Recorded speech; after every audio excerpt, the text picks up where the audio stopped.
and welcome back to yet another episode of the Gameable Audio. This is episode 45, and we're going to talk about the game EcoGnomix. And this is going to be a special with me, Kristoffer Schenström, together with a guest, Alec Shea. Hello, and welcome to the show. Hello, thank you for having me. Great to be here. It is amazing to have you here. I mean, we've been talking about doing the podcast ever since we met at Nordic Game Conference earlier this year. Yes.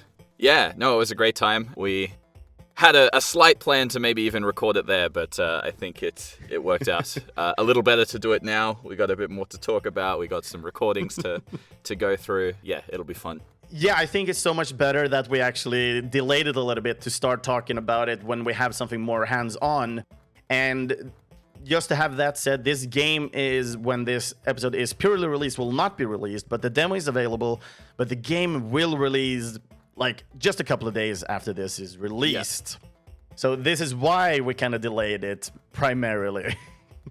Yeah, so it'll sync really well. Game comes out on 30th of September, so only a couple weeks to go. And we will kind of, for us, when we're recording this, a couple of weeks ago. Well, we're recording a couple weeks, probably a couple days when you hear it, yeah. So most likely people listening in on this, the game is already released. So if people are interested in it, they can listen to it on the soundtrack on Spotify, but also purchase the game if this sounds like this is something they would like to play. But yeah, this is going to be so interesting to talk about. And we have lined up 5 tracks for this week, but let's actually start out at the beginning. So Alec, where the hell did you start why did you get into music first of all? Well, yeah, all the way back to when I got into music. Started when I was fairly young. I wasn't like one of those people who like started playing instruments like as a baby, but pretty early, maybe like I think 7 or 8. I was learning the piano, classical piano actually, and yeah, I wasn't actually super into it at first, but I don't know. At some point, I just hit this thing where I was like, I found some music from Mozart, the pretty famous Alla Turca, and suddenly got very inspired to just be like, I want to learn this. It's like way harder than anything I can play at the moment, but I'm gonna do it. And I did it, and I got really into classical music for a while, and yeah, was practicing like 3 hours a day. So I had a huge big classical music beginning to my kind of music journey. And then, as we all do, I became a teenager, and so I became an emo kid. And that's when I sort of through Guitar Hero got very inspired with a lot of rock and emo and metal, and learned to play the guitar, and was starting to balance my time in music between emo music and classical music.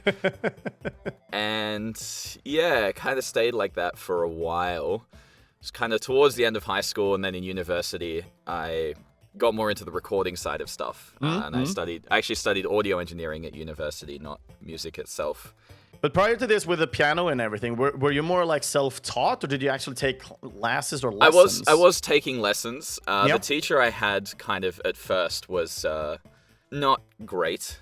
She had some good philosophies, like practicing every day was definitely something that was ingrained in me. But when I started to push myself, she wasn't really on board with just jumping me up to a higher level. I was like, okay, that's good, but let's go back to the other stuff. So eventually I left that teacher and went to a new teacher, and she was like, well, you can play this, we just have to make it better, so I'm just going to sign you up for like an exam that's 4 levels above everything else you've been playing previously. Ooh, okay. And I mean, I was never a great performer, so I did pass the exam, but I got like a C. And I think the highest grade I ever got for performance in music was like a C+. Okay. But I was always a really big music theory nerd. I think the lowest score I ever got on a theory exam was like 92. Out of 100 then, I guess. Yeah, exactly. Yeah. God damn. Yeah, okay. So yeah, huge theory nerd, still am. And yeah, so getting into rock and metal, like all of my friends were also into rock and metal, but knew nothing about music theory. So I was writing all of the songs for our typical teenage deathcore band and all of that. Doing crazy, weird time signatures that they obviously had like no idea how to really play. But it was fun.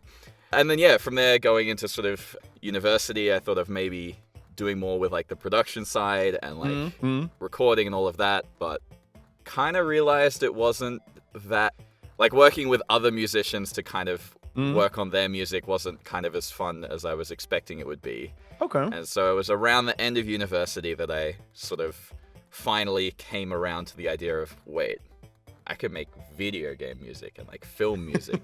I was always a huge gamer since I was 4 years old was I think when I first started playing Pokemon. So yeah, kind of from there was like, all right, this is what I'm going to do. And basically as soon as I finished university, I was just working like a part-time job and trying to build a freelance career. And then after about a year and a half of doing that, I went full-time freelance, and I've been doing that for like nearly 10 years now, which is crazy. Yeah.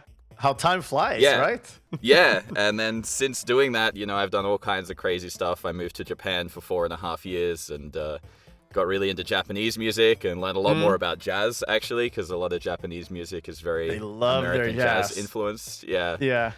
And then, now I live in Germany and work mostly with like German game developers writing music like what we're about to listen to. Yeah. But prior to this, I'm guessing this is not your first rodeo with video game music as well. No. Did you work with any video games companies while in Japan, for example? So funnily enough, breaking into the Japanese industry is quite difficult. It's quite difficult in general, like it is anywhere, but it's even more difficult as a foreigner, even as a foreigner who speaks fluent Japanese. I am actually working with a Japanese company on an indie visual novel at the moment, and did write like one track for that company's previous game. But yeah, I definitely have like a lot of connections there, and like I've worked with a number of different Japanese musicians on some of my stuff. But I would say more often I end up working on Western projects that are very Japanese inspired. Okay. And definitely having that experience in Japan and like with Japanese music helps a lot for that. And if I remember correctly, since it's been a while since we talked about it, you were originally from Australia, right? Yes. and I think I missed that part, yeah. I am from Australia, lived in Japan, now live in Germany. Yeah.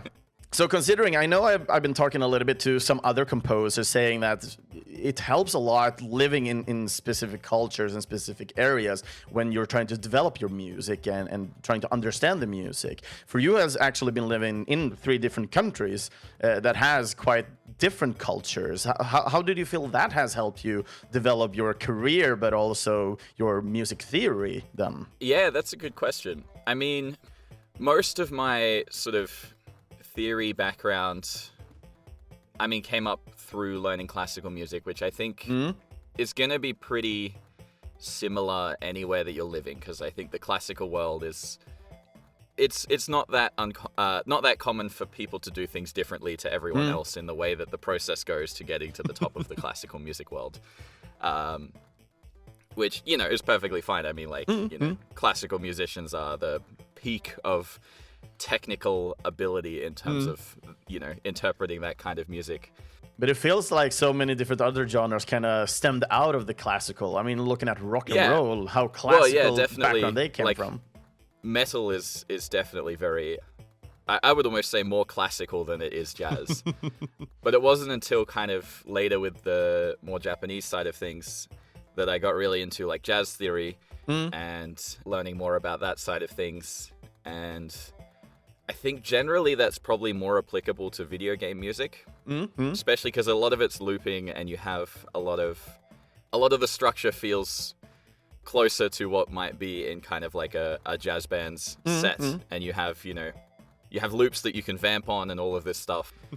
But also I think particularly for like quickly writing music, which it's very common in the video game industry. Sometimes you don't have a lot of time to write a lot of music, especially being able to improvise or, come up with an idea very quickly that matches what you want and then build out from it to get something.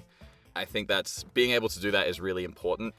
And compared to like classical, where definitely it's also super valuable to be able to orchestrate and like write out parts for like a huge number of musicians in an orchestra.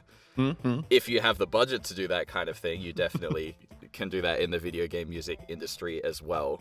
but I would say definitely learning more about jazz and like modern music theory has been very valuable as specifically an indie game video composer who works with a lot of different genres, sometimes within the same game, as we'll also find in the tracks a bit later. Yeah, I'm guessing it helps a lot since you are more, I would say, since you've been working on so many different genres, and it seems from the beginning, that it helps you also as a developed composer today. Especially when you went into like, hey, I want to do movies and video games, like starting right from that point. So like usually I can hear composer seems like, oh, I'm really good at classical, I want to stay there. But for you, it seems like you're a little bit a jack of all trades due to the fact that you love the music theory. I would say I almost say I would have like a tendency to get bored. Like if I'm doing the same thing too much, then it's like, nah, I need something new, right? Like, you know. And even if like in the same day I'm writing like a track that, you know, is bluegrass or whatever, like for EcoGnomix, and then, all right, I've written, you know, 3 bluegrass tracks this week. I really want to write something that's just like hard electronica or like, you know, all right, now I want to write some metal or, yeah. And being able to do that on like an actual project that is, you know, it's not just, okay, I'm done with my work stuff, now I do fun stuff. It's like, I jumped from one fun work thing to a different fun work thing so that I, always feel like I'm being engaged with something new.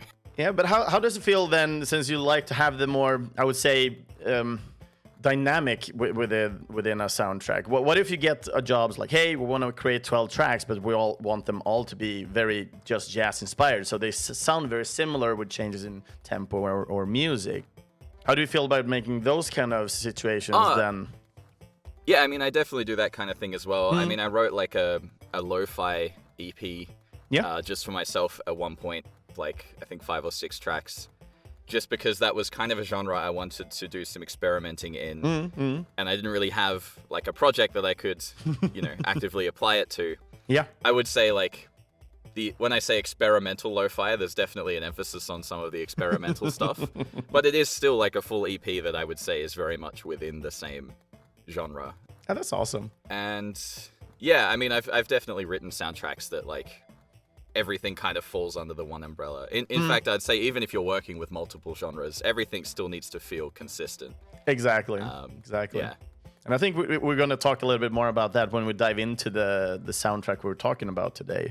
But I still have one like big question that I'm wondering about. So when you wanted to go with freelance, was this still while you were in Australia, or was this when you moved away from Australia to Japan? No, I was still in Australia. Yeah. So when you dove into that, since we're talking about 10 years back now, the industry in Australia, from what I understand, has been blooming like lately with video games and movies and so on. But from what I understand, Australia has always been good on the movie side. So your first project, was it for movies or was it for video games? When you thought, it's a good question. So I actually haven't, while that was sort of my ambition starting out, I haven't really worked on much film stuff. It's mostly been games and animation.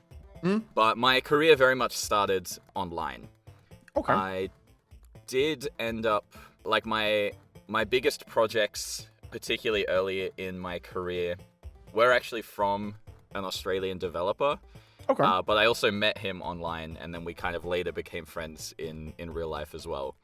That's awesome. But yeah, I mean, like I also do like a lot of voice work and sound effects work and stuff as well. And, you know, all of that, particularly starting out, would be through, you know, dirt cheap sites like Freelancer and Upwork, that if I were to start my career again, would I do it differently?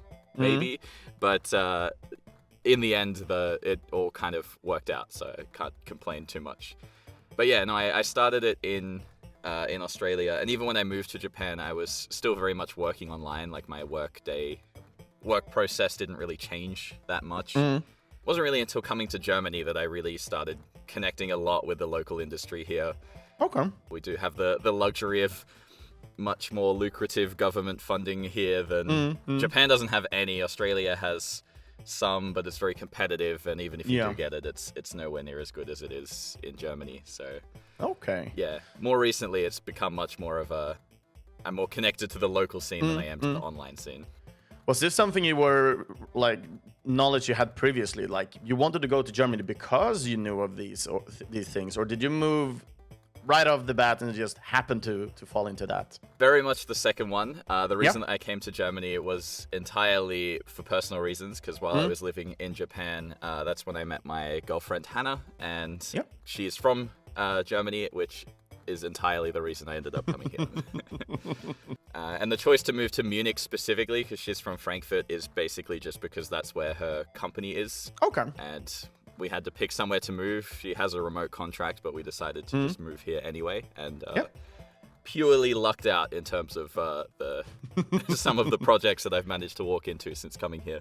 Yeah, but it's great that these things can happen. You're like banana peeling away and everything just works out. And you needed to, well, you didn't need to move, but of course it would be very helpful being with your girlfriend and so on. But also that, hey, it works out to be in Munich, she works there and so on. So there's a lot of things that kind of just clicks together, it seems. Yeah, I mean, I would say that's how it kind of goes sometimes, but I also think in some ways you also make your own luck, right? Like, I'm sure if I had, like, while it's definitely hard to break into the Japanese industry, I definitely could have done more while I was there to, like, actively try and connect with local developers. And maybe if I had, maybe, I would have a whole different portfolio of projects by this time in my career. Who knows? But who knows? Yeah, you just keep doing stuff, and my kind of philosophy is like, because industries like this, I think they're very right place, right time. So you just have to hedge your bets by being everywhere all the time. Which can also be stressful sometimes, but it is what it is. Yeah.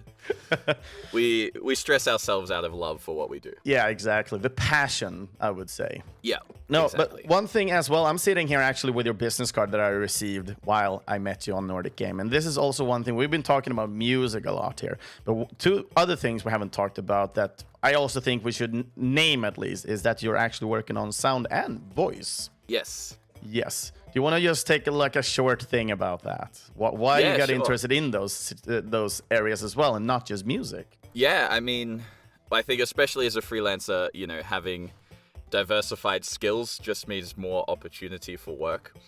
But yeah, I mean, sound effects, like I think it kind of makes sense, it's pretty common for composers or audio people in general to work both on like the music side and the sound side. And, studying audio engineering at university, I had classes and things about sound effects design and recording and all of this stuff. So it was something I felt I had the confidence to dive into as well. And yeah, I mean, even on EcoGnomix, all of the sound effects are designed, and like both in terms of the sounds themselves, but then like the Fmod, like implementation, technical audio work is also all me as well. So you do the full pipeline then for everything you're doing? Yeah, I mean, some projects I just do one thing, some projects I just do another. But on this particular project, I did all of the music, all of the sound effects, and all of the voice acting by myself. All the voice? Okay, maybe it's not too much voices, or I know there's one voice from the trailer with the main. There's a reasonable amount. The character in the trailer is kind of like the only sort of main character. There's also the shopkeeper who has like a bit of lines as well, but all of the rest of the voice acting is basically these like hidden audio recordings that you can find in treasure chests. Yeah. And they're basically just like not only is it both the voices of me in the conversation that they have, but it's entirely improvised. And so it's literally just me in my booth having a conversation with myself while pretending to be two different gnomes, talking about something in their life that's going on. Yeah. And it was kind of just a funny idea because it's a pretty comedic game for a combination of more comedy and also a bit of world building. Yeah. No, I love those kind of things as well. And it's so much fun to hear that you've been voicing all of them as well. It makes me feel like these bigger shows, let's say Family Guy, for example, with Seth MacFarlane making multiple voices talking to himself. Yeah, exactly. And yeah, no, that was super fun because also my main hobby outside of what I do for my job is like improvised theater and improvised comedy. So getting to do improv in a game was pretty awesome. That's amazing. So I think we've covered a lot about your background and so on. Do you feel like we have any specific turning point as well that kind of was a big thing before we're going into the game we're going to talk about today? No, I think we're probably good to just get into it, and we'll just riff about each track individually. Yeah. I'm looking forward to this. So the game we're going to talk about, if people have already forgotten it, being so interested in Alex. Backstory, yeah, words. So crazy. No, but the game we're going to talk about is Eco-gnomix. So Yes. EcoGnomix. It's just a wordplay here, and for people that are listening on this before, everybody knows I love wordplay. So I love the game name first of all, and that it has so much heart and so on really helps it a lot as well to sell it for me. But the game is developed by a small indie studio in Germany. I actually didn't write down the name now, but I know you know. Oh, they're called Irox Games. Irox Games. Developed by Irox Games, published by Untold Tales, which is a Polish publisher. And the game, as said, is going to be released on Steam on the 30th of September 2024. So everybody knows that prior moving into this. And I didn't actually write much more information down. We will see how well it sells. So hopefully if it sells really well, we will have it on consoles and everything. Because I think it'll definitely be out on Switch Okay. as well as PC. Other consoles, I'm not sure. I we'll guess see. that will depend on how well it does. Yeah, because so far I only saw it was on Steam and information about Steam. So if it's I'm if not it's sure going if to release... the Switch launch will also happen on the 30th. I'm pretty sure it will, but it definitely is coming to Switch. It's coming at one point. We'll see when. Yeah. But with that said, I think we're going to dive into the first track of the week. Sounds about right? Yeah. So the first track that we're going to listen to, this is the menu music, and the name of this track is called Gnome, Sweet Gnome.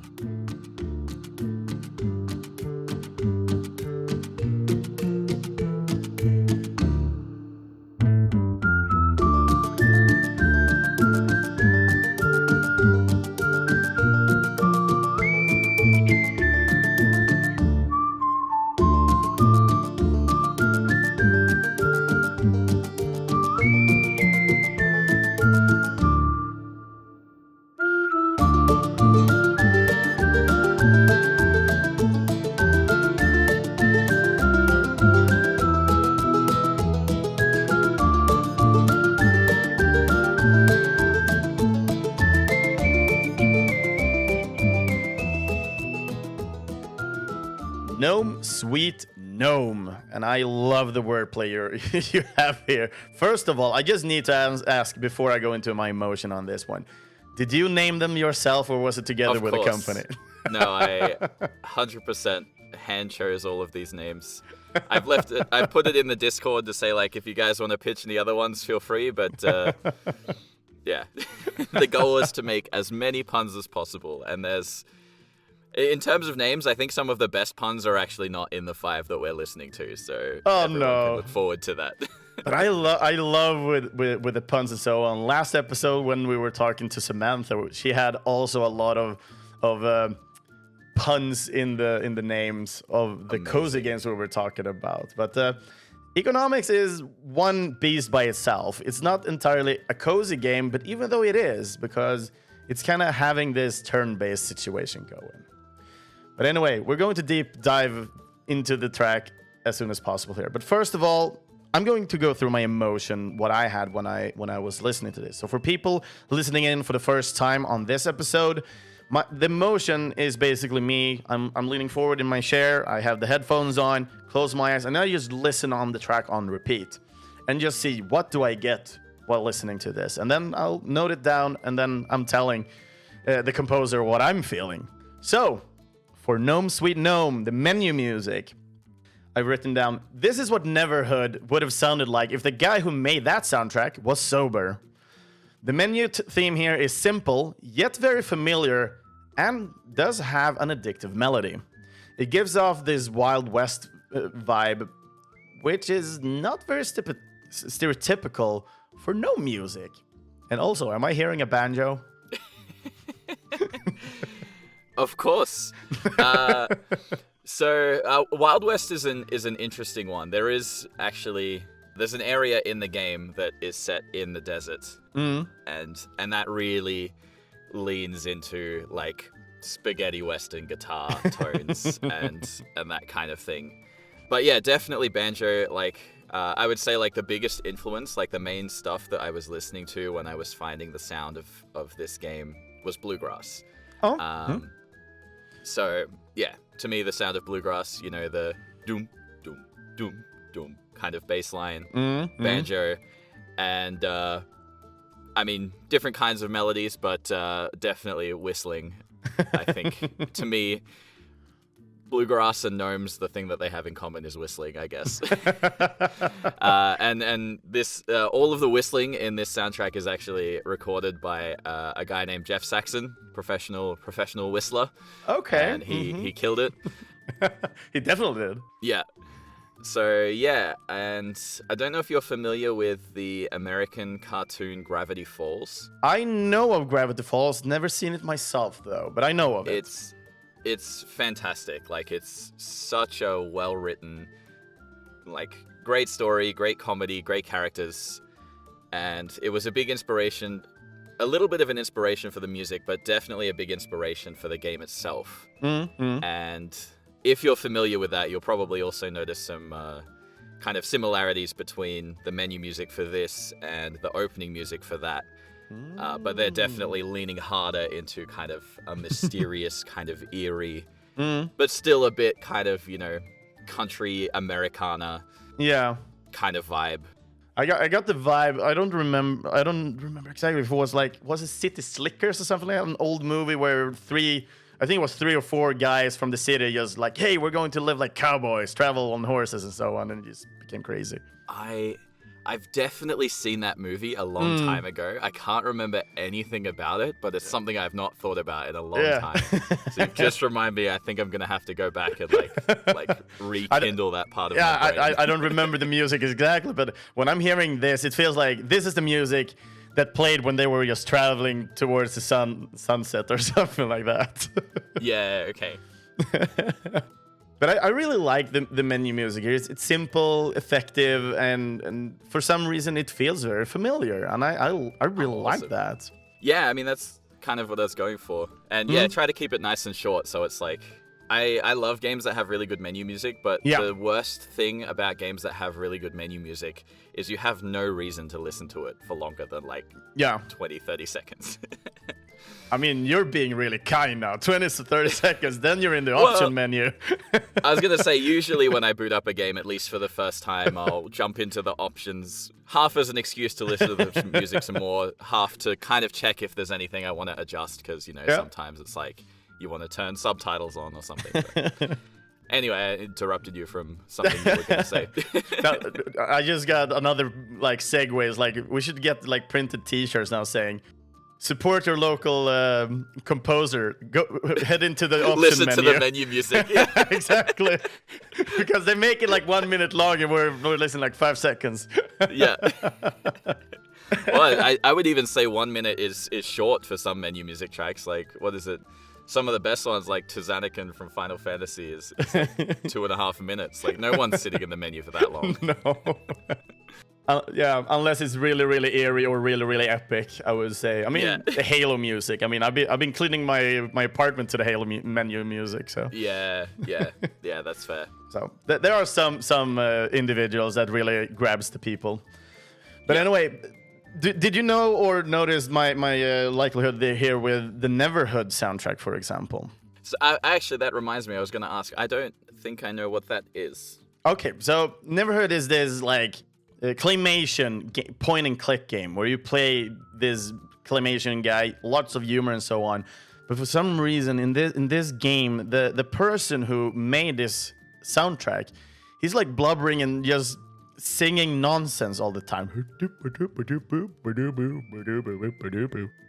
And it feels like the whistling is kind of, he sobered up and started whistling now instead because he's so much better on that. But if you haven't listened to the Neverhood soundtrack, I highly recommend you to listen to it straight away after we're done here. Just to 100%. get that reference. That sounds great. Yeah. Also, just because I'm really curious about a soundtrack that's just a guy going, ooba-dooba-doo. Yeah. It's so crazy. You're listening to it and like, what the hell am I listening to? But it's still good. That's the crazy part. Hell yeah. But anyway, as you went into this project, first of all, how did you get into this project? Like, what was the first initial contact?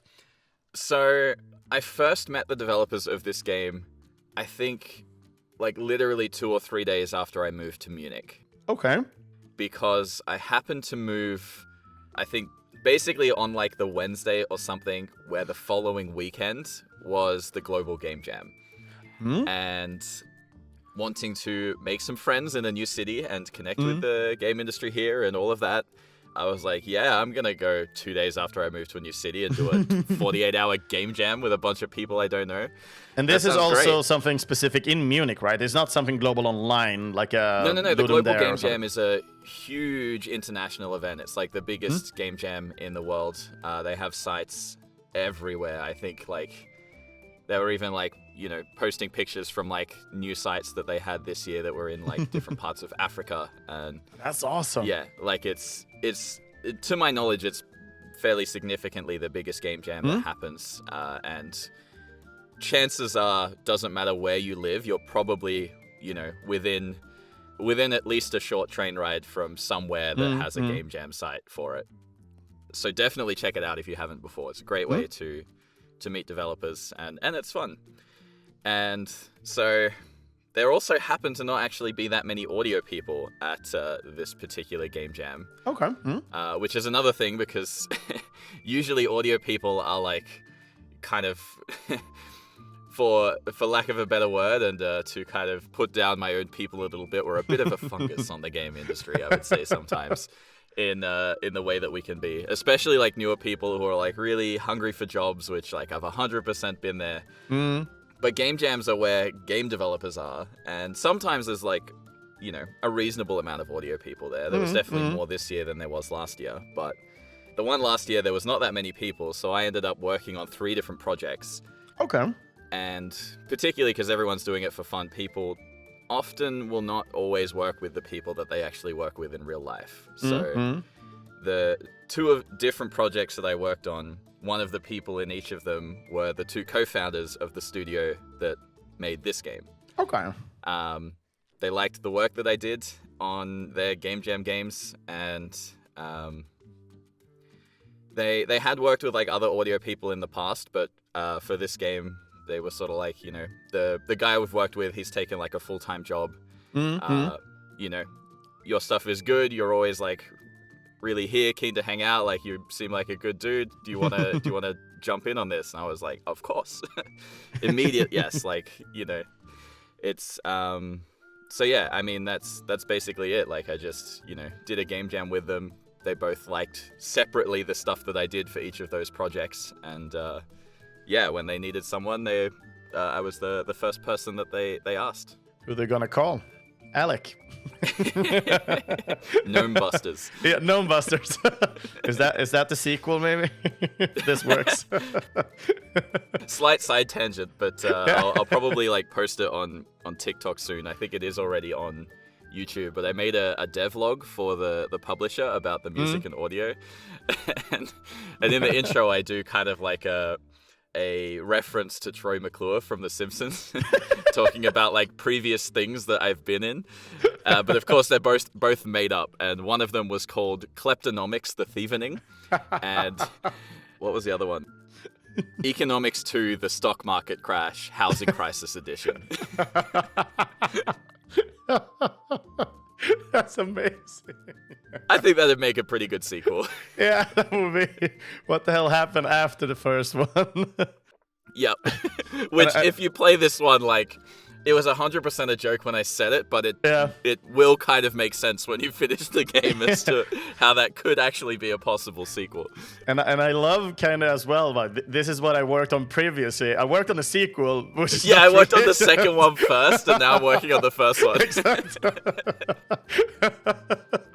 That itself is just like a huge joke, but it's so fucking gold.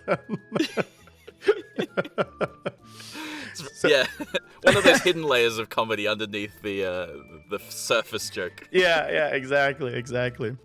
No, but then again, you joined in. You said definitely yes, instantly yes. So when you started working on this, how far were they in the development of this game when you joined in the team here? First of all, very much in the very early prototyping stage. I think they had kind of, I don't know the exact sort of point. They maybe had a different project that sort of turned into this one. But I mean, I sort of did kind of a sample music track first that pretty much got put into the prototype straight away once it was the prototype officially started. Yeah. And yeah, I think basically after I jumped on, because the development cycle is really quick. Like the prototype kind of officially started being developed. Technically, it was a little bit before that, but officially it started being developed around, I think, what would it have been? Maybe July last year. And pretty much within a week of jumping on and, I guess, yeah, a little bit into making the prototype, they already took it to an event in Salzburg and were showing it. Yeah. Yeah, they're very much You want to get it out there. Idea, get something together as quickly as possible, get feedback on it, iterate on that feedback. And this was if I showed you what the game looked like at that point, you'd be like, oh, this doesn't even look like the same game. Mechanically it was similar, but the art style was totally different. Visually very different. It was way brighter. It was set in the sky. Everything was really sunny. There's lots of flying buildings. And then at one point they were like, yeah, we're going to go a different direction. And then I logged into the game one day and suddenly it was in a cave and everything was dark and all the lighting was different. The gnomes, every single gnome was a different model. It's how did you guys change all of this in 2 weeks? I just wanted to try it, see if it feels better, and it does. And then, yeah, it became what it is now. Yeah, awesome. And when you joined in on the project and started working on the music, did they give you any references, or since you worked on them with them on Game Jam game, were they entrusting you fully? It's hey, make this your own kind of soundtrack, and how you would. Yeah, kind of. So, particularly because graphically it was quite different at first. When I kind of did the sample that then went into the game, pretty much just wrote something that I was this feels to me what this game would sound like. Which is how I try to approach every project. It's I don't think I need to write metal music or I need to write, electronic jazz. I don't know. I think what do I think this game sounds like? And pull out different sounds and instruments that I think make that sound. And if that's a genre that exists, great. If it's not a genre that exists, great. I made a new genre. And so yeah, I kind of did that. And then when they changed the graphical style and we sort of, I guess, went a little bit more into the world building, we kind of had one meeting where we just sat down and listened to music and talked about different things and spitballed different kind of references, and I pitched some kind of I could bring in this kind of thing. I think one thing that I was could be interesting to bring in is traditional Bavarian instruments, and he was just no, I'm not feeling that. let's not do that. And I was cool, cross that off the list. That's not in my list of instruments anymore. But otherwise, other than just kind of a session of vibing together, I would say, I pretty much had the freedom to write whatever I want, and then I would just send it, and they'd give feedback if there was any, which would usually just sort of be more stylistically, it's fine, but maybe it needs to feel more intense, or actually this is meant to have kind of a bit of a mystery about it, which, feedback that basically means there's a little bit of context that I'm missing. Yeah, exactly. But when you started in on this game as well, did you work on one song and then work from there, or did you make 2-3 songs and it's oh, we have a red thread here? I think I kind of just I guess, made music for it as it sort of felt necessary. Because obviously, like, what's in the demo was kind of the stuff that was made first. So I wrote the menu music and the first level music that'll be the next track we listen to first. They were pretty much the first two tracks I wrote. Then I think after that was the city music, which is actually kind of like an adapted bluegrassified kind of version of what was actually the original track that I wrote for back when it was the previous art style, because I really liked the track. Yeah, pretty much. Yeah. I really liked what I wrote, and I was like, I think I can use this. It's just not the... Compositionally, it's great, but the feel is just not in line with the game anymore. So I kind of just swapped some instruments out for banjos and mandolins and changed the groove and stuff a bit. Yeah. And then, yeah, it kind of fell into place.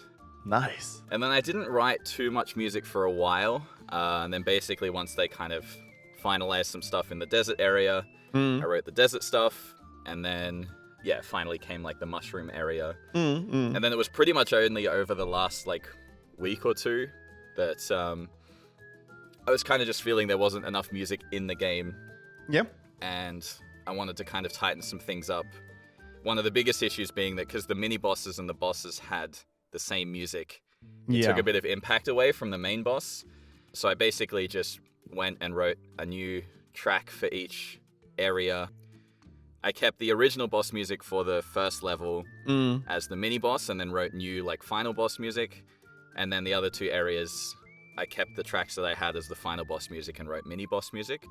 That was actually like pretty quick and easy because like I already had like a not boss feeling and a boss feeling to work from, and I just had to essentially write something either in between or like that escalates for like a more final boss feel. Yeah. And then I think the only other track that I added in the past 2 weeks was credit music, which was kind of just adapted from a previous draft of what I was thinking, what direction I was thinking for the menu music. Okay. So, yeah, kind of just adding stuff musically as the stuff was added to the game. Oh, that sounds great. But we've been talking a little bit about the first cave biome, and it is called Leafy Hollows, from what I understand. Yes. So I think it's great to just segue over and listen to that track. Sounds good. Yeah, so let's listen to the track. Leave It to Me.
There we fade out the track Leave It to Me. Let's just say everything is going to be a hilarious wordplay every time. So just enjoy the next one coming all the time. I think the only ones that aren't are the boss tracks. I think I just named those after the bosses. I thought about going for a pun, but it's like, no, the bosses are a bit more serious, so they can be punless. They look funny though. At least those I've met, they look funny. Yeah. Anyway, so my emotion for this track. It follows a bit, like a tad bit of the same vibe as the menu music, but it is different. So what's so good about this track? Well, it really gives me the thinking. I'm doing the rabbit eyes. It's really bad podcasting, but it really gives me into the thinking vibe for me. The music is suitable for the kind of waiting part, but even as like a pause music, in my opinion. And what's so good about that, now we're going to talking a little bit about the gameplay in this game. So with this game, you're basically playing, I would say it's a turn-based kind of situation going on here. But at the same time, it's kind of like it is, but it isn't at the same time, because every time you're pressing run, basically, like run with the choices I've done, you're playing 7 turns. These 7 turns will play out and things will happen based on how the field looks like. So the field is basically, as we're told, we're going down into a cave, and you will have hexagons everywhere, making a field. And with you will be this economical gnome who pays in wood to get workers to do your bidding. And every turn, there are bats in this cave who will eat your food. And the food is basically the resource of time that you need in order to transcend lower into the cave. And every time you go lower into the next level, these bats will add up. There, you can also find bat. What is it? Not bat caves. Is bat nests. Bat nests. Yeah, thank you. Yeah. Bat nests that every turn, if you do not kill them, they will add more to the additional bats that you have. That will take more and more food from you. You can't get rid of them, from what I know. So you just need to make sure that they are not stacking up too many with these nests and so on. There is definitely at least one mechanic that does allow you to get rid of them. Don't believe you can get to it in the demo. Yep. But it's one of my personal favorite gnomes that you can hire to be part of your gnome crew. The Bat Gnome. The Bat Gnome.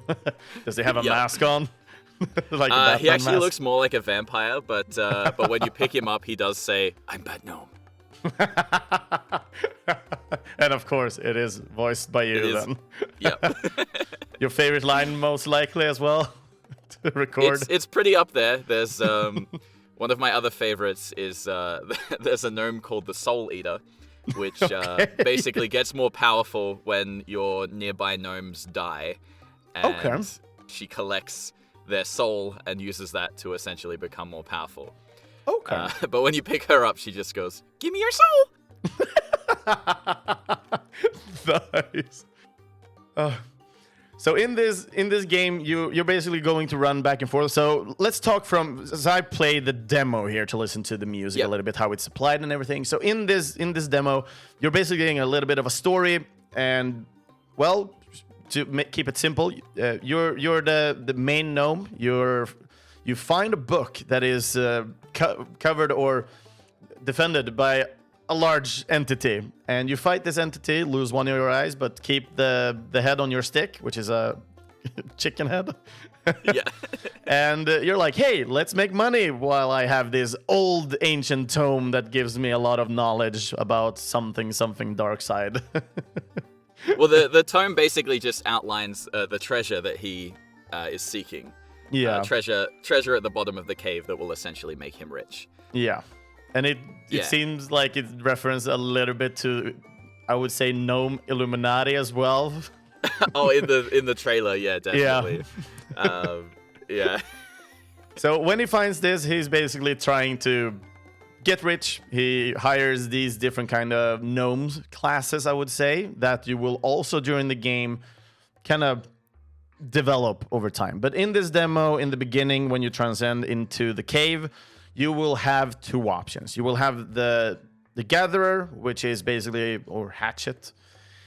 They will collect wood for you, which is the resource you need in order to collect more gnomes or purchase more gnomes. And you can have 4 of them in the beginning, but from what I can see in the demo, you are able to unlock more gnomes over time. So that's some sort of slot that you will unlock over time.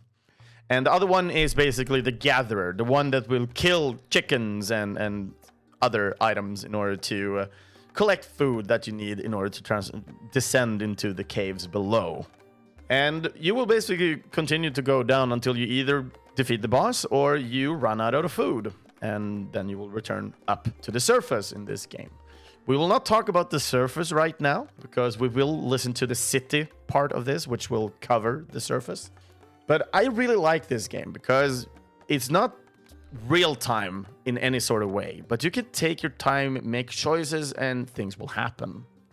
So when it comes to Leafy to me, when you're in the cave and having this, it doesn't feel so much like a cave, but it suits really well to the mechanic of the game. So what was your thought process in this, making this track?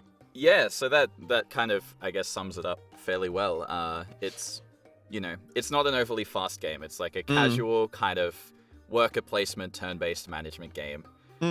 I've kind of, established that there's an overall feeling of kind of bluegrass-ish sound to the music, and now we're in kind of a foresty, cavey, underground, dark, kind of mysterious area. So I just wanted something that kind of captured that foresty, cavey feeling, still had the bluegrass feeling, but I guess also was slow in a way that, like, it, for lack of a better word, that kind of feels like thinking music almost.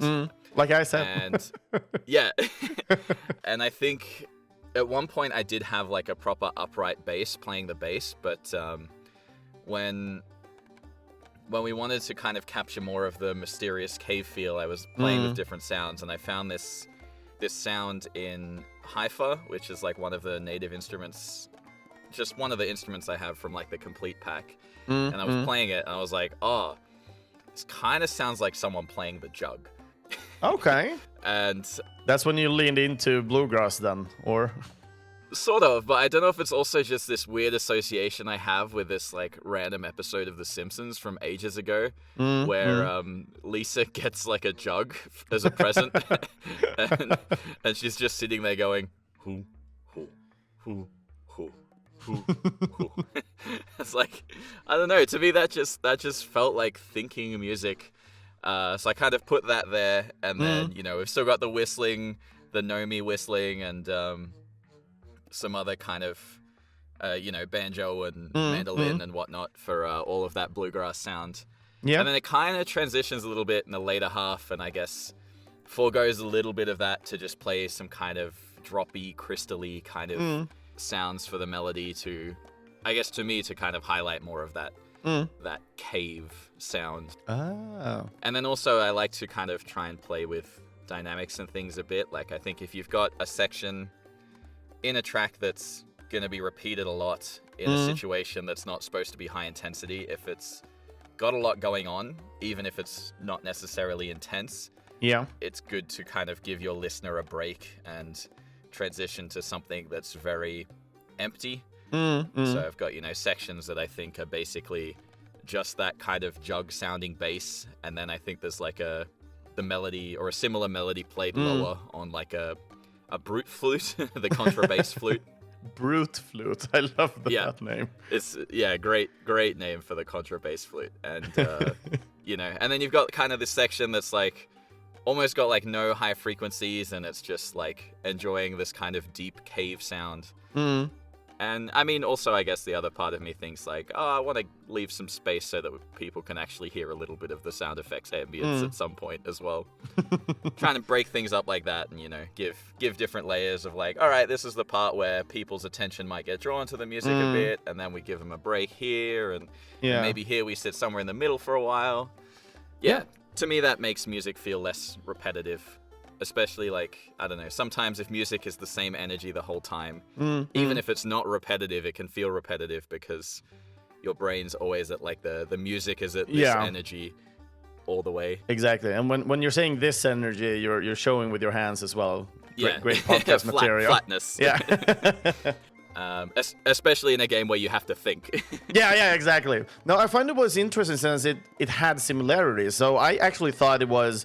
Like, sometimes I've heard composers talk a little bit about, like, we're doing this style because it represents a character and so on. But it feels the music here is representing areas and so on. But since it was so, not repetitive, but since it had the same kind of vision or audio sound cues, like the menu theme, I thought maybe Leafy to me and the menu were supposed to kind of reference the main characters, the gnomes, a little bit. But since you're listening to it going down in the caves all the time, it felt like it's an interesting choice for me listening in on this, that you chose actually music instead of, you could theoretically have gone with more ambience, for example, when people are playing. Yeah, true. But I also think a game like this, that you're kind of doing the same thing for a long time if you only have ambience. I would say from an audio perspective, that could be a little bit boring. You know, you're sitting there, you're thinking a lot, you're putting these gnomes, you're like playing your turn, but it's just kind of nothing but like a bit of cave wind. I mean, caves are also not exactly the most dynamic environments in terms of ambience. So that was kind of, I guess, one of the reasons behind that. And I guess the other reason is just, I think stylistically, the kind of claymation-y kind of animation and this kind of cartoony feel, to me it would be kind of weird not to have music. Yeah. Because I guess, you know, those kinds of things, to me, they're very, you know, it's pretty rare that you don't have music in cartoons, right? They're usually pretty active in terms of the soundscape. They definitely are. But there is definitely, I would say, like a reference to the gnomes as a whole as well. Like I try to, you know, combine the different things that I feel are going on. And I guess to me, the whistling is like, the whistling is the gnomes. Yeah? Yeah, you know, the thought process was like, it needs to be whistling because I feel like gnomes are the kinds of creatures that whistle while they work. I literally gave that as a direction to Jeff for recording the whistling. It's like, just pretend you're like casually whistling while you do like hard labor under exploited conditions. But it kind of gives me the vibes of Snow White with the dwarves there. Hey ho, yeah, that was actually ho. like one of the things that I kind of looked up and was referencing, because there is a scene in that movie where one of the dwarfs does whistle, I think. Yeah, so yeah, that was definitely in my mind as well. Yeah. And also, just to add a little bit more context as well, we've been talking a lot about bluegrass and so on. What's the background in bluegrass? If I remember correctly, bluegrass is more the southern part of America, right? Yeah, exactly. Yeah, like southern US, the very kind of... It's like Texas. When we're thinking about banjos and jugs, we're back there. Yeah, that's like, because like, you know, they kind of say rock and roll was the combination of country and blues. I guess bluegrass to me is kind of like blues meets, or like maybe jazz meets like blues a little bit, or jazz meets country almost. Yeah, I don't know. Yeah. It's a little bit like blues, but very, very high energy, high paced usually. Yeah. I would say if you're looking for some good examples, two of the kind of tracks that I was listening to a lot getting inspiration for this soundtrack was, I think the track's called In Hell I'll Be in Good Company by the Dead South. And there's another one called, can't remember the name of the track, but it's by a band called Poor Man's Poison. It'll probably be their most played track, but yeah. I'm just writing these down as well. Yeah, awesome. Two pretty modern bluegrass bands. But I'm sure, like, once you listen to it, you'll go like, "Oh, that's what bluegrass is." I've definitely heard that before. If you're, just not familiar with the term bluegrass. Yeah, I think it was great to just talk a little bit about that so people understand. Because we'll listen to two tracks that are very bluegrassy then. So people understand a little bit where it actually comes from as well. I think it gives good perspective. Yeah. But yeah, I think it's time for us. We've been talking a little bit about bluegrass. We've been talking about the gameplay a little bit. Let's actually talk a little bit about the city then. Yeah, sounds good. Yeah, but first of all, we'll listen in on the track from there that we're going to listen to. And I'm just taking in the puns here. Still continuing. So on the track name for the city building part in this game, it's called Fostering the Eco-gnome-y. Eco-gnome-y. Fostering the Eco-gnome-y. Eco-gnome-y.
Mastering the Eco-gnome-y. A simplistic track, very repetitive, but its string instrument, with this string instrument, me writing things or reading things is great, great, Chris. But it is nonetheless a very suitable to the building situation here in the game. And this is something interesting. There's this chopping board sound in the background, which really threw me off because it took me a good while to start reacting to this. I did not hear this the first time I was listening in on this. But when I did, I couldn't stop thinking about hammering nails, which also then relates me to building that city phase in this game. So, when you've been inside these caves, most likely failing a couple of times before reaching the end of it and continuing your path into getting all these cash and gold ingots in this game, you're moving up, and the building situation in this game feels much like the old Settlers games. So you will place buildings and you will build roads to them, and gnomes will start walking around into the buildings, doing a lot of your biddings, basically. If you need to utilize the wood in order to make planks, you will build up a sawmill, and they will start walking with these tree trunks to these sawmills and make planks for you over time. So it feels really fun, to be honest, for me, because I love the Settlers games. So it felt very natural for me to play this. But anyway, let's actually start looking at the track first before talking more about the gameplay up in the city. Yeah. Chopping board. What the hell? So actually, if you go back and listen, you might notice that there's more of those kinds of sounds in some of the other tracks. I guess I haven't actually talked about this particular instrument choice, but pretty much most of the percussion throughout the entire soundtrack is either or both bongos and, like, I think it's basically just called, like, wood percussion. It's like a library that I have for, like, basically like an acoustic wood percussion library to kind of, I think its original purpose is more of that genre of acoustic music where it's like acoustic guitar and like, just hitting wood for the percussion kind of thing, like very indie folk music. But yeah, it's more prominent in this track a little bit than some of the other ones. And while I definitely didn't make the association of like hitting wood with like hammering nails, I like that. That's quite funny. So maybe I'll pretend that was intentional. That's great. No, for me, you have the shopping one. So when you had that, it felt so like me with a knife chopping onions and so on. Yep. But for me, thinking about the situation in this game, it could also transcend to it's not nails per se. You have those like wood, like poles that you put in. So you have wood on wood banging. And for me, you have it. It's like the cartoon making a building something together, having a great time. It gave me that situation in my head. And it felt very humble, very nice. Awesome. So, like I would say one of the kind of inspirations for this was Overcooked. Oh, okay, yeah. If you've played it. Yes, I can definitely hear it now. Yeah, the music that plays when you're on the map driving around deciding where to go next. Yeah. It's more like, minimalistic. Theirs is definitely more minimalistic, and I would say for how much time you spend in the city building side of Economix compared to how much time you spend on the map in Overcooked, I definitely couldn't, keep it to the same level of simplicity and, have it be as sort of short and repetitive. Because usually, like in that game, you kind of jump out, you hear the fun melody, you go to the next level. Done. But, you can spend like a solid 10, 20 minutes here.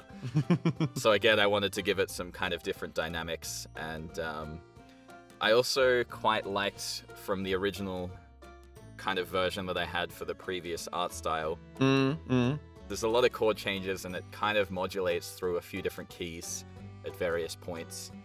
And even though the feeling doesn't, like in terms of the groove, it's still pretty much that kind of fast working kind of feeling, kind of stays consistent from start to finish. If you do stay there for a while, at least like the harmony and musical progression, you probably won't really actively notice it change, but if it catches your ear, you'll be like, oh, this is different to what I was listening to before, and this was different to what I was listening to before. And it sort of gives it some time to kind of develop and just, I don't know, ideally, hopefully, not get annoying when you're sitting there listening to it for 20 minutes. Yeah. But it's also quite low in the mix in this area as well, because there's a lot of stuff going on, especially once you've built up a few buildings and all the buildings have their own individual sounds, and the gnomes make noises when they pick stuff up. So there's more cacophony than the rest of the music. Sounds happening here, Yeah. No, but I liked it. I didn't put too much time and effort into the city building part. I built a couple of buildings. I started getting them to work and so on. But then I just went down back into the cave and continued my way. I think that's kind of the idea, is you build 1 or 2 buildings each time you come back up, and before you know it, you've got literally an entire city. Yeah. But one thing that is good as well, I mean, having this more simplistic and a little bit repetitive can also draw you a little bit back to the actual gameplay you might want people to play as well. I mean, if the city music was the top of the music you wanted to listen to, maybe people would have died, obviously, in order to just get back and listen to the city track. Yeah, well, I don't know. If it was so appealing to someone that they decided they wanted to forego doing the rest of the runs just to enjoy the city building, I'm also fine with that. Yeah. I play this game for 1,000 hours. 800 hours is just vibing to the city music. Yeah. Yeah, but one other thing that is really interesting for me is you talked, before we dove into the second track, you talked a little bit about working at the studio a little bit, talking to them and so on. How much of a difference is it for you to actually be able to work as a composer remotely versus being actually in a studio as well? Because, of course, working directly to them, being able to talk to them and get instant feedback is, I mean, it goes really, really fast. I would say it doesn't actually make a huge difference. Like, most of the time when we have an important conversation, it usually ends up being like an online call because, you know, their office isn't super close to where I live. It takes me about a bit under an hour to get there. Okay. So I go in occasionally, usually if like I've kind of got some reason to kind of be there, but usually that's more like kind of an arbitrary reason. Like maybe I'm just in that part of the city for some reason and like drop in and hang out. All the important stuff, usually those chats still happen online. Probably the one exception was it was good to be able to go in for that kind of one conversation where we just sat down and chatted about different styles of music and spitballed ideas for the soundtrack.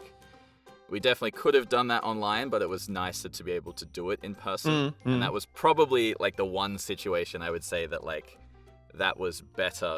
The fact that, you know, we're in the same city and we're able to do that in person was better than doing it remotely. But that's kind of one situation out of like a, you know, 9-12 month project. So yeah, I mean, it's definitely nice, but I would also say it's not at all essential. Okay. So returning a little bit back to the game then. When it came to the city part with the city building and so on, was this also something from the beginning that you already knew about, or is this something that grew over time for them to add more functionality to the game itself? This sort of yes. So the initial, like, very earliest prototype was just the worker placement kind of turn-based part. Yeah. And then I think the earliest iteration of something similar to this was in the old version with the old art style, a very different story. There was basically like a gnome castle with a princess living in it, and the castle was destroyed by a giant evil rooster, which eventually ended up becoming what is now the final boss in the first cave.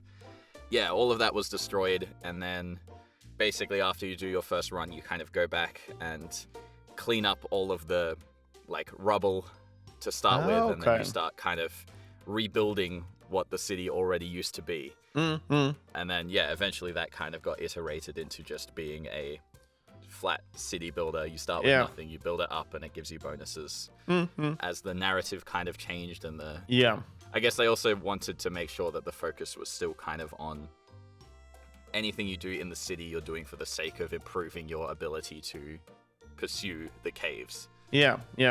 And did the music here also change a bit, considering the thematicism of where it was? going from cleaning up a castle to building a city. Yeah, well, I never actually wrote, like, clean up the castle music. I don't think that idea stayed around long enough that I necessarily... Well, actually, I'm not sure.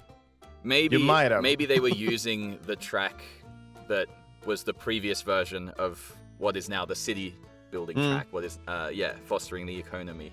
Yeah? Yeah. Maybe they were just using that, which wasn't necessarily written for that purpose explicitly. It was kind of just... I think it was actually the original menu music. Okay. Yeah. And so, yeah, I mean, and then, yeah, from there I kind of did, as I said, added some more bluegrassy instruments and made it a bit more upbeat and happy, and tried to give it a bit more of a workers working in a low-pressure environment compared to the high-pressure environment of being in the caves, I guess. You're playing with the lives, or you can get trashed, which is also hilarious. Yeah. You can sell your gnomes and get half of the wood back in order to optimize your work. And you do this by putting them in a trash bin. Yeah. And, it's so hilarious. I'm not sure if it's in the demo. It might not have a sound effect in the demo yet, but... I don't remember it having a sound effect at least. I feel like you probably would, so I would say it probably doesn't. But when you... In the final version, when you do it, they will basically go... Go! So there's a kind of hidden subtone of what you're actually doing to them when you put them in the trash. And it's so much hilarious when people are talking about capitalism today, that workers are only numbers. In economics, you definitely are a number. Yep. It really puts the seed may capitalism. Or may not be some political undertones of the what hyper-capitalism encourages. Yeah, definitely. No, but yeah, I think it's time to go back to something that isn't entirely the same music-wise. We've been listening to the theme of the gnomes. It is time to take a little bit more of a role from the environment, I think. If I'm correct. Yeah, sounds about right. So let's hit it in at Cactobulos, right? Am I saying that correct? Hit it in the Cactobulos. Cactobulos. Doesn't sound too I think nice. That's how you say it. Yeah, that's how we say it now. So let's roll with that track. Enjoy, everybody.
There we have the track Hit It in the Cactobulos. That's how we say it now with an exclamation mark. Maybe I should have shouted that, but I'm not shouting it. So the emotion for this track. Okay, so this track, it gives me the South American vibe. Is this more like a flamenco style here right from the start? I don't know. But after the start, it moves over to the more Western vibe again. It steps back a bit and then back and forth as it returns to the South American with a hand clapping section. It gives me like the guy who walks around with a rose in his mouth, like tango or something like that, like walking back and forth. But the guitar that accompanies this track gives the strong Western vibe still into this. But this sound, it sounds a lot like a fusion of some sort. And knowing that you lived in Japan, they love their fusion. So, are you very much influenced by Japanese culture now with this track? That's an interesting question and probably not an association I would have made. I would definitely say like I think this track in particular probably makes the most sense if you also listen to the like general Western area, like desert area music, because this is essentially the mini boss music for the desert area. Yep. So there's the desert exploration area, mini boss, and then after this we'll listen to like the final boss in the desert area as well. And it was pretty much in the desert area, like normal exploration digging music. Very much the inspiration was spaghetti western. Yep. And for, I guess, kind of technical reasons, for the way that it transitions, I wanted it to be at the same tempo as that music, but it's boss music, so it needs to be more intense, but it still kind of needs to be, you know, spaghetti western. And then also, because I like to connect things, I wanted it to be connected to the final boss music that we will also listen to after this. Yeah. And this was one of the last tracks that I wrote. So I'd already written the desert music, I'd already written the final boss music for the desert area, and this just needs to fall in the middle. And so, and then it also still needs to have some kind of root connected to that bluegrass feel. And so if like you listen to the bass in this, it's still doing that same boom, boom, boom, boom. Oh, boom. I did not react to that. It has like a few kind of like passing notes and embellishment notes to kind of give the intention of feeling it a bit faster than it actually is.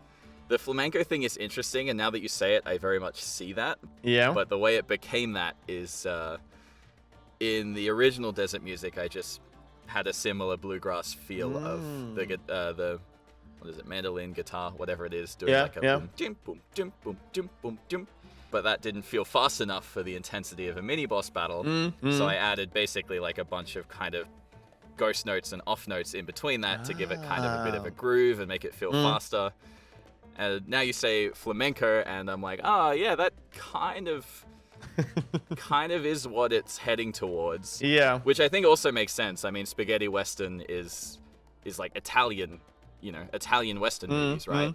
And I think a lot of the music, I don't know if I would say it's Italian or Spanish inherently, but no doubt like it has influence from that. Like, so yeah, I guess that's probably where those things are starting to overlap a bit. Yeah, right? Is it could be faster spaghetti western started to feel like flamenco, and for me, I don't entirely know exactly everything. I mean, I'm just a happy little amateur who loves video game music, so I don't have all this music theory on top of me with music history and so on. For me, it's this is something it's I super listen interesting to hear the association, because I mean, like everyone knows sometimes the listener hears more in the music than what was put there by the creator of it. And yeah, now that you say it, it's like, oh yeah, it does feel like that. I didn't think about that at the time, and I'm like making these connections of like, well, I guess these two things are close enough together that it makes sense that it would feel like that, even if that's not what I was thinking about. So, but I think it is the little combination there with your hand claps. You have something that feels like a trumpet going on, and so it feels like a party almost, like a fiesta. Well, actually, that's the other thing. Yeah, that kind of really like Spanish or like Southern Europe trumpet. I mean, they use it a lot in like in South America as well. I mean, obviously, South America has a lot of influence from Spain for obvious reasons. But that I would also say that that kind of trumpet is kind of a staple of the spaghetti western sound a bit as well. But then again, it did also come out of a sound library that was Sounds of Cuba. So yeah. Okay. And I find it interesting as well. We've been talking a little bit about spaghetti western and so on. And western overall, it feels like it has this generic western style when you hear whistling and so on, like winds and so on. But at the same time, it has this kind of bounciness. It's like when I'm thinking about spaghetti western, is somebody going really wide with their legs but they're like bobbing up and down, boing, boing, boing all the time. It's like riding a horse, probably. Riding a horse, or like the cowboy itself is made of rubber or something. Like it looks stupid to me. But at the same time, I really like the humor in it, because spaghetti western sounds so silly.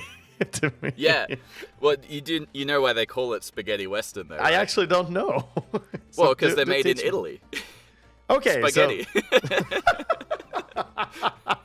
Like, I'm I quite actually sure didn't it's know that. literally that simple. Oh my god, I don't even want to know if Sweden started making Western movies then. Meatball Western. Meatball Western, spaghetti and meatball. We have the ultimate fusion later. Oh my I mean, god. I would watch some Meatball Western. I could get Meatball behind Western, that. yeah. Really bad Swedish Meatball Western, yeah. Yeah, well, you know where everybody heard it first, folks. Oh my god. So, but in combination to when you're working on Side making note, the... just because we're talking about Japan and I just checking the Wikipedia page, it reminded me of this. In Japan, they call it macaroni Western. Macaroni Western.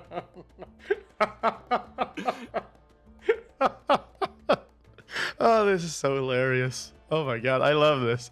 Yeah. This is way more humorous than I thought it would be. Yeah. So, considering with music for bosses and so on, especially mini bosses, in the beginning you were talking about having the same track, but the main boss didn't get the oomph in the same sense. Yeah. And all the tracks that you had for bosses were moved to the final bosses, and you made for each and every track. Was it the same for in every mini bosses that you made the middle one instead of taking away the layers? So for the for Leafy Hollows, Yep. that one, the track that I already had, I used for the mini boss, and then I Yep. wrote a new track For the boss. the final boss. Mm. And then the other ones, I wrote the mini boss track and kept the boss music I already had just for the final boss. And what is the best kind of way for you when you're thinking like, hey, I want to make the main boss music? What is the most important thing you usually think about that makes it give the oomph of boss? I would just say that it kind of needs to have a feeling of finality. And like the track that we'll listen to next is the desert final boss music. And I think you'll recognize immediately that it's like a level up in terms of intensity. And then particularly like in the mushroom area, the final boss music for that, I brought in like some of the melodies from like the main theme, the menu music. And then yeah, it's, even though it's boss music, it's like a bit slower, and the Roost Lord in the Leafy Hollows, I'd say, is a bit the same. It's like, it needs, or I wanted it to feel like heavier and slower and more epic rather than just like a battle, I guess. Because there are so many kind of situations that you can go into making a boss battle, in my opinion. Especially with playing so many different games, you have so many contrasts to them. Yeah. So either you can have these epic drums, choir, and everything going batshit crazy over the boss battle, or you can have the thing that it puts pressure on the player, being really, really fast, for example, stressing the player. But trying to stress a player in a game where they choose the tempo themselves feels weird, right? Yeah, so I mean, I wouldn't say any of them like go to a point that they get so high energy that the goal is to make the player feel stressed. I guess for me it was like more just about capturing like the feeling of the boss, but having the track still be connected to, you know, the environment and everything else that you know is still going on.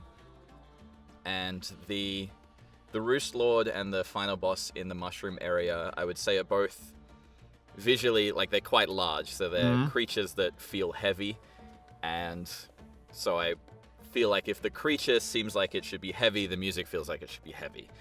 Okay. The desert music, the final boss isn't as heavy looking visually compared to the other two, so it has a little bit less of that. Yeah. But it probably, I would say, is the most intense, but also mechanically, it's probably the most stressful fight in the game, I would say. Okay. So, like, for context, the Roost Lord, basically during the fight, it'll fly away, and then at one point it'll fly into the level, and you can attack it, and then it flies away again. You just have to survive long enough. Yep. The final boss in the mushroom area, similar kind of thing. You can only damage it when it's been turned to gold by this temple in the middle of the level. again, more kind of like a waiting it out, managing everything while you find opportunities to turn it to gold and then attack it. Yep. However, the final boss in the desert area, it actually like is a worm that like comes out of the ground, and if it comes out at the right spot, it'll grab one of your gnomes, and if you don't attack it quickly enough, your gnome will die. No. So it's, a little bit more stressful because it does have a mechanic that has like an immediate, you have to do something very it's quickly, cause and effect there. Quickly in the context of a turn-based game, or you'll lose a gnome. Yeah. That's evil, yeah. Yeah. So, considering the music choice, then I guess I should actually talk about this particular track. Yeah, please do. I think this one, it's again not an overly stressful fight, and I would say the level of intensity of this track was just designed to kind of feel like the normal desert music, except you're in a fight. But then it does use like the trumpet melody that it plays is actually the same melody as the vocals in like the final boss music. So it's, just little connections like that in it. But just a hyped up version of like, oh, we're in a fight. It's a bit intense, and now we're back down again. Nice. So, considering the music that you chose for the boss battles, then it feels like it's supposed to give the bosses more personality with the music rather than trying to have the environmental or their action be the cause of the music doing what it does. Yes. Yeah. Yeah. No. 100%. I'm very much all about capturing the personality of whatever it is I'm writing music for, whether it's the personality of the environment, the personality of the character. Yeah. Yeah. And could it be that specifically, because we're moving away a little bit from the more gnome kind of vibe now, so we're basically getting further into the game where the enemies and the environment takes more place than the gnomes themselves. It kind of feels like the gnomes are the invaders now, which they theoretically always have been. I guess so. I haven't really thought of the gnomes about in that sense, but it's probably true. But yeah, I guess also like another way you could think of it is like if kind of the menu music, to some extent the city music, and like I guess especially the Leafy Hollows exploration music are the most gnomey. The deeper you get, the more it sort of falls into the environment. Yeah. The mini-boss music will step a little bit further away from being about the gnomes and more about the mini-boss. And then the final boss music, it's like, this is about the boss. If you defeat this boss, then we go back to it being about the gnomes. If the boss defeats you, then it's about the boss. You've lost. Yeah. That's great. No, but I like the concept of that. And for me, it gives a little bit more perspective of how you think and how you act surrounding your work, basically. And I love to hear those bits and pieces all the time. Thank you. So that's nice. But I think we've been talking so much about this boss battle. So I think... Yes, I think we should listen to it. Yeah, we should definitely listen to it. Here's the crescendo of the ancient Cactus Eater.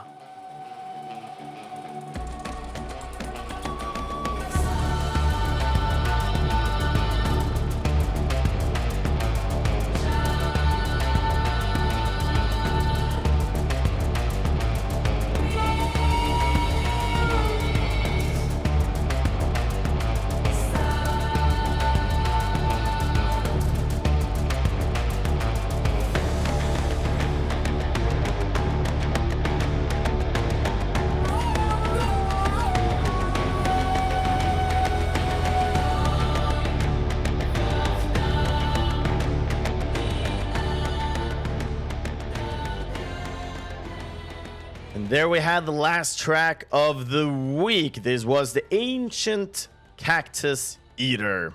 And as we spoiled already, this is the boss battle for the worm boss. And my emotion for this, epic, attitude. Yet again, it gives me Oz the fusion style here again. Japanese ninja style flute, choir that sends me back to Nier Automata, and drums from Two Steps of Hell. What the hell, Alec? What the hell are you doing? Actually, so I think I just realized what you meant before when you're talking about Japanese with the... so you meant the flute sounds Japanese to you. Yeah, specifically in this, it's more towards the flute. Ah, okay. I was getting the vibe of like Naruto watching that anime. I can't remember which library it was from or the specifics of it, but I definitely picked it more with the intention of being almost more Western, and I guess also like a bit of like a Native American kind of flute vibe. Okay. You know, like that's really interesting. The most famous like spaghetti Western music that I think we all know is from The Good, the Bad, and the Ugly. It's like that. Yeah. Yeah. So that to me that flute that's playing that bit, and there's a lot of other very bird call-y sounding flutes, which is very much like what I was going for with the flute here, more so than a Japanese vibe. But that could theoretically be because of experience. For me, I've been watching so much more anime than I've been ninja anime than spaghetti westerns or macaroni westerns. No, I mean I totally get that as well. And I mean flutes inherently, like there's not a whole, technically speaking, there's not a whole lot of difference in the sound between them. Like in the way that a flute is made and that the way that sound works. They do all sound different, but in a context like this where you can't really hear the specifics, I think it's totally justifiable to not necessarily identify that it's a Native American flute and it's more of a Japanese flute. Yeah, for me it felt like this flutes are wind instrument, but for me it felt like when you have the flute added in this track, it had this kind of wind kind of vibe to it, more than a melody with the flute itself. Yes, yeah. It was very much like more about capturing the desert atmosphere. The bird call ringing out over the desert kind of thing. And then everything else, I guess guitar, it's kind of interesting to think about because like I was messing around with what I wanted to do with it, and I wrote this guitar riff that I really liked. And I originally just wrote it on like a normal like metal tone. Okay. And I was like, oh man, this sounds really Hades. This would be really cool to use, but it's not really in line with the rest of the style. But I sort of put a few things together with it and sent it off and was like, hey, I feel like maybe this is a bit too removed from what we've actually got going on, but like, what do you think? And they basically said like, love it, but 100% agree. Yeah. And someone was like, well, why don't you just try, putting more of the spaghetti western tone back into the guitar as much as you can, to be able to play this much more metal riff. Yeah. But still have it sound more like a spaghetti western guitar than a metal guitar. And that's pretty much what I did. And it kind of worked. Yeah. I was using, the same kind of bongos percussion, but like it was just not enough to keep up with the energy of the rest of the track, so I introduced some other stuff that ended up... Yeah, but in this track you also have the choir as well. It really feels like the massive crescendo here. Yes, and then that was kind of the final thing. I just really, really like Bulgarian choir. And it has kind of this wild, epic sound to me. Yeah. And I was like, why not? Let's test this. Let's just put all these things together and see what sound we get. And I guess also like a little bit of the like side thought process was like, I don't think they actively use Bulgarian choir, but this kind of singing feels a little bit Dune to me. And this creature is a sandworm in a lot of ways. So yeah, I just threw that in and kind of combined all of these things. And yeah, it turned out great. The vocals are actually also recorded by Maria Anastasova, who sang on the Baldur's Gate 3 soundtrack. Okay. Sang the Down, Down, Down by the River, that song.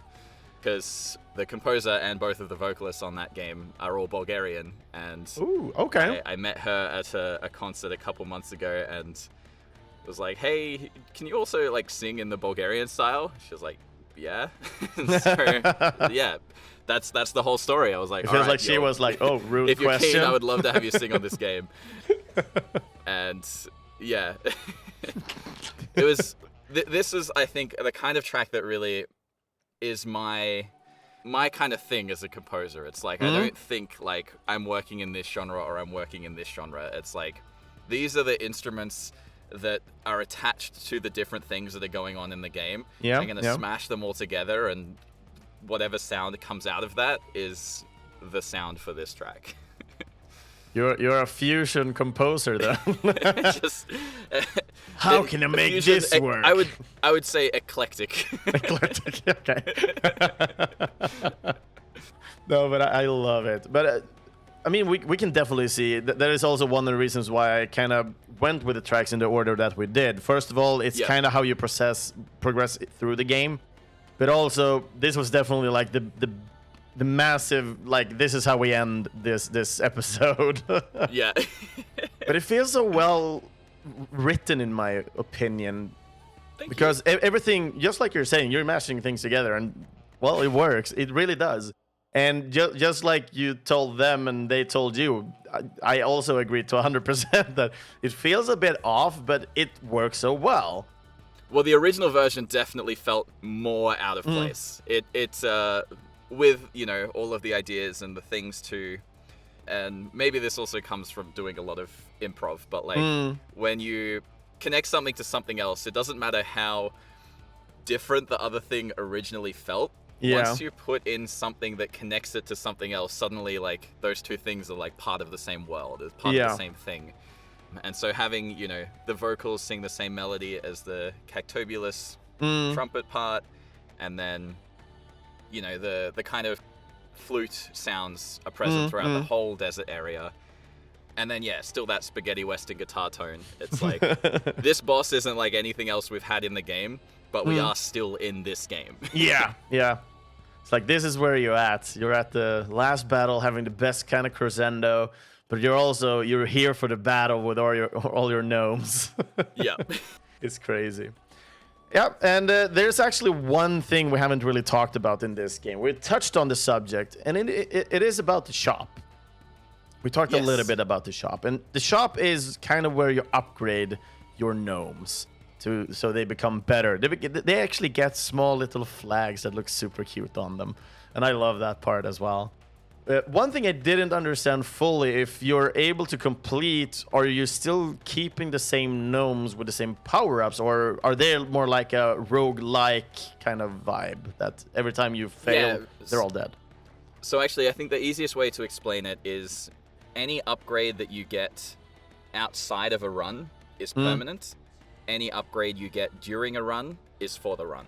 Yep, okay. That was very clear. Basically, I think, again, kind of the implication is if you run out of food and go back to the start of a run, basically all your gnomes die, so you start again. Yep. You're the lone survivor. And I guess maybe the other implication is if you do actually manage to finish a run and beat a boss in an area, all of those gnomes get the luxury of actually getting to retire and survive. But they stop working for you. I don't know. But yeah, each time you do a run, any upgrades you get for individual gnomes are just for the run. And then when you restart, it's like a...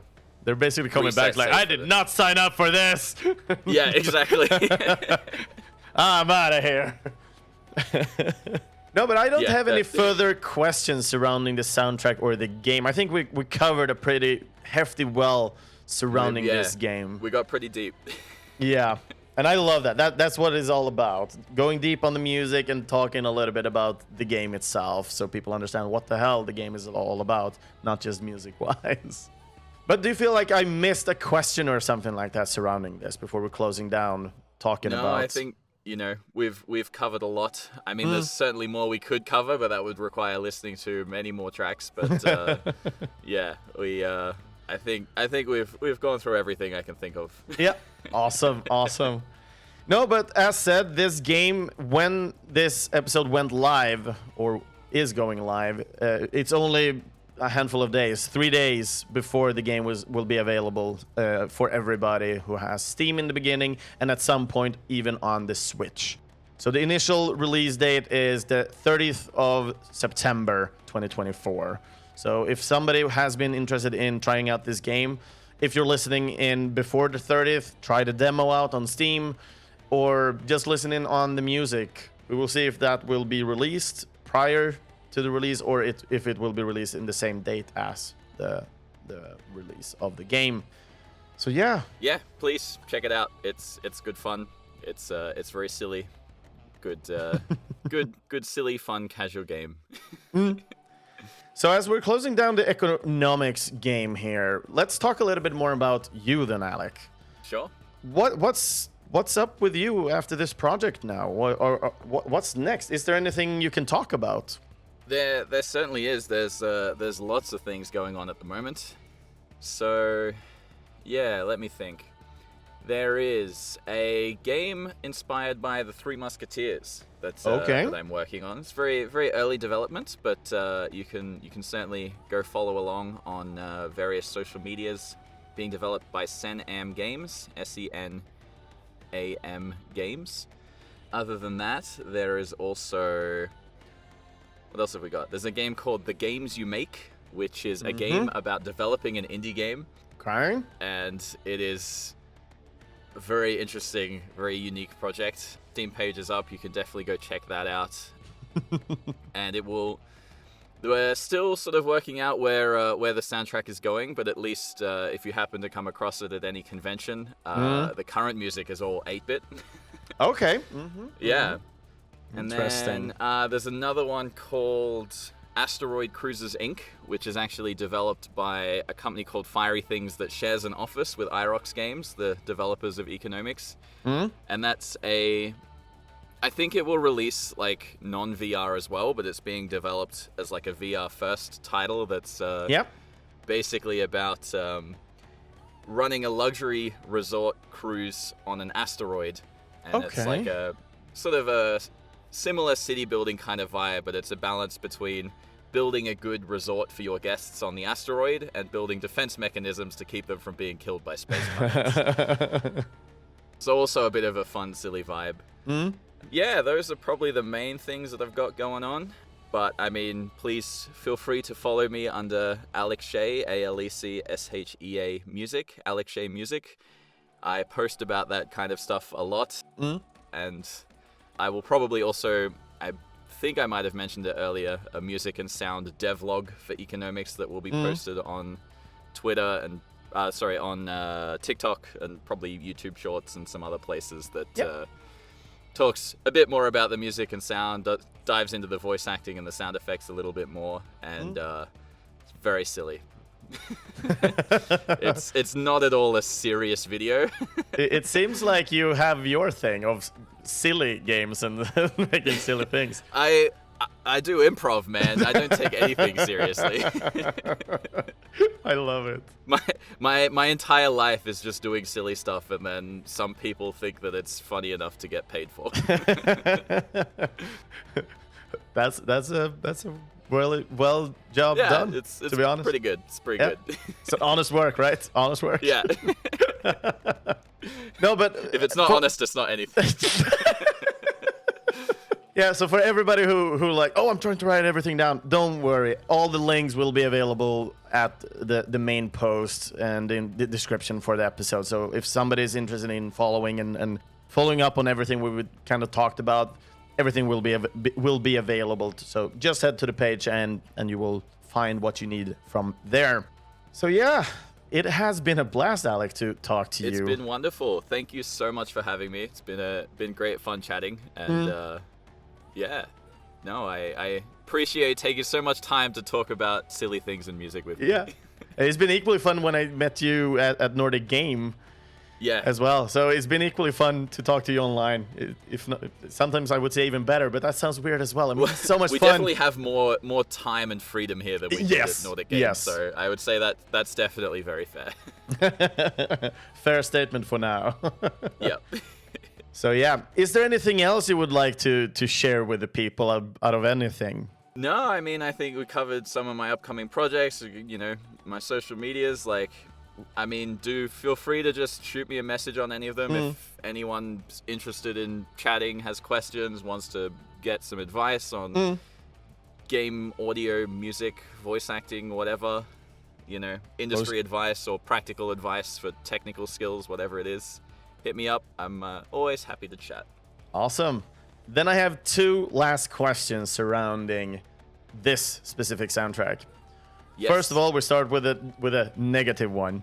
What was the hardest thing working on EcoGnomix? That's a good question, because I would say, like... Spaghetti Western music? No, like, this soundtrack was this whole project was so easy to work on. Mm-hmm. In fact, if I was to say what was the hardest thing was probably the fact that during the week that I really needed to start sort of hitting a bunch of new assets, particularly sound effects assets, but also most of the mini-boss music. Yep. That I really should have been getting onto that was the week of DevCom and Gamescom. And so I was away for that week, and then basically got back. So essentially the week before right now, while we're recording this, sort of, I got a bit lucky that it happened to be a week that my girlfriend was away, and I was just like delivering as many assets as I could. I think I was basically working like probably 10 to 12 hours each day by choice, of course. Just because I wanted to get this stuff done early, because I didn't want to be still delivering assets like a week away from release, especially music assets. Like, you got to get the store page up 2 weeks in advance and all this other stuff. So to answer your question in a concise and simple manner, the hardest thing was the timing of the fact that I kind of needed that week to work, but I also kind of needed to be at Gamescom. Yep. Promoting yourself while working at the same time. Yep. I was actually delivering assets like in the evenings, like just after I'd arrived in Cologne, like before going to DevCom, and due to some other kind of small mix-ups, I because I did a talk at DevCom as well, and I was finalizing slides like the morning of the talk and stuff as well. But that's risky. That's really risky. I mean, again, I'm an improviser. I don't like pre-plan all of my stuff, but yeah, so it was kind of fine. I got it all done. Everything went great, but I would have preferred a few days buffer in between all of those things. It's not the easiest things from time to time. Yeah. And usually when you're ending something, you usually end on the high note. So when it comes to EcoGnomix, what was the most fun thing to do on the project? Something you learned, maybe? So, I mean, there was definitely a lot of fun stuff that I was able to do with the music, but I think particularly because it's something that I'd never been able to do on a game before, I would have to say that the most fun thing in this particular case was getting to actually completely improvise dialogue in character for the voice acting. Like, yeah, some of those audio recordings, or all of the audio recordings, like fully improvised. Like, I had some idea of what it was going to be about. I hit record, did a take. Maybe I would like replace some lines if I like fumbled a word, but otherwise, it was just whatever I come up with in that moment. That is the scene. But even in the trailers and in the cutscenes, there would be kind of like a rough script of everything that was happening. But I would get to just, add in lines and like improvise stuff and like just really try and capture the personality of Benjamin, the main gnome running this whole operation, and just think like, what would he say in this moment that would just be so insane and so typically him, that could just really like elevate what's going on here to a new level. And yeah, honestly, like I think particularly one of the guys from the publisher who was in charge of a lot of the trailers, like I think he was quite pleased with some of the stuff we ended up with in some of those trailers.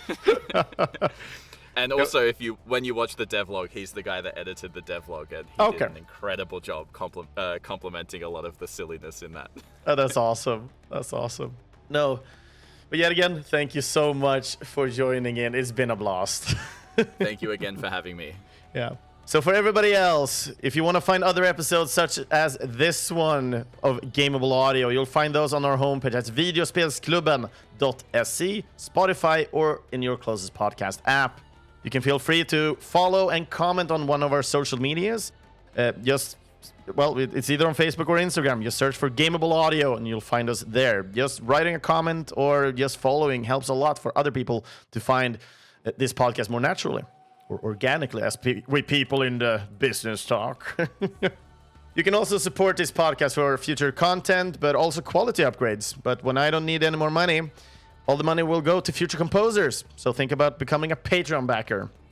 Our current awesome backers that we have today is Daniel Onemark, Lars Schenström, Titti Schenström, Kevin Wikström, and Mike Björkholm. And also, as stated before, all the links where you can either buy and support the composer, well, in this case, is Alec, and the guys behind Irox Games, was it, right? Yes, Irox Games. Irox Games. Whew, thankfully, I dodged that bullet. No, but everything, you will find those with links and everything in our main post at videospelsklubben.se.